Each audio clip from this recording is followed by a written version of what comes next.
ನೀವು ವಂಶದ್ ಕುಡಿ ಅಂತ ಹೇಳಿ ಪಾಪ ಹುಡುಗಿ ಬಾಯಿ ತುಂಬಾ ನಾನು ಮದ್ವೆ ಆದ್ರೆ ಗಿಲ್ಲಿ ತರ ಹುಡುಗ ಇರ್ಬೇಕು, ಗಿಲ್ಲಿ ತರ ಹುಡುಗ ನನ್ಗೆ ಇಷ್ಟ ಅಂತ ಹೇಳ್ತಾ ಇದ್ರು. ನೀವ್ ನೋಡಿದ್ರೆ ಕೊನೆಗ್ ತಂಗಿ ಅನ್ಬಿಟ್ರಿ. ಬಟ್ ಅವ್ರು ಬಂದ್ ಹೊರಗೆ ಇಂಟರ್ವ್ಯೂನೆಲ್ಲ ಹೇಳಿದಾರೆ, ಇಲ್ಲ ನನ್ ತಂಗಿ ಎಲ್ಲ ಅವ್ರ ಫ್ರೆಂಡು ಅಂತ ಹೇಳ್ಬಿಟ್ಟು. ಆಮೇಲೆ ಇದನ್ನು ಹೇಳಿದಾರೆ, ಗಿಲ್ಲಿಯಲ್ಲಿ ನಾನು ಅಪ್ಪನ ನೋಡ್ತೀನಿ, ಅಣ್ಣನ ನೋಡ್ತೀನಿ, ಫ್ರೆಂಡ್ ನ ನೋಡ್ತೀನಿ, ಮಾವನ್ ಮಗನ ನೋಡ್ತೀನಿ, ಎಲ್ಲಾನು ನೋಡ್ತೀನಿ ಅಂತ ಹೇಳಿದಾರೆ. ಅದೇ ಅವರು ಅವಾಗಿಂದ ಅದ್ ಹೇಳಿದ. ಈಗ ಹಂಗೆ ಮೇಡಮ್, ಅದೇ ನಾನ್ ಹೆಂಗಿದ್ದೀನಿ ಹಂಗೇನೆ ಮೇಡಮ್ ಅವ್ರು. ರಕ್ಷಿತಾ ಸೂಪರ್ ಮೇಡಮ್ ಅವ್ರ ವಿಷಯದಲ್ಲಿ.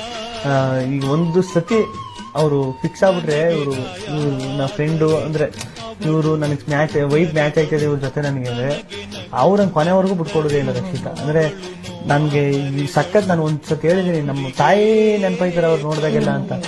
ನಾನು ಕೇರ್ ಮಾಡಿದಾಗ ಊಟ ನನ್ನ ಪಾಲನ್ನ ನಾನು ಬೀನ್ ಬ್ಯಾಗ್ ಹಾಕೊಂಡು ಅಲ್ಲಿ ಗಾರ್ಡನ್ ನೀರದಲ್ಲಿ ಮಲಗಿರ್ತೀನಿ, ಇನ್ನೆಲ್ಲ ಮಲಗಿರ್ತೀನಿ. ರಕ್ಷಿತಾ ಒಂಚೂರು ರೈಸ್ ಹಾಕಬಾರ್ದು ಏನಾದ್ರು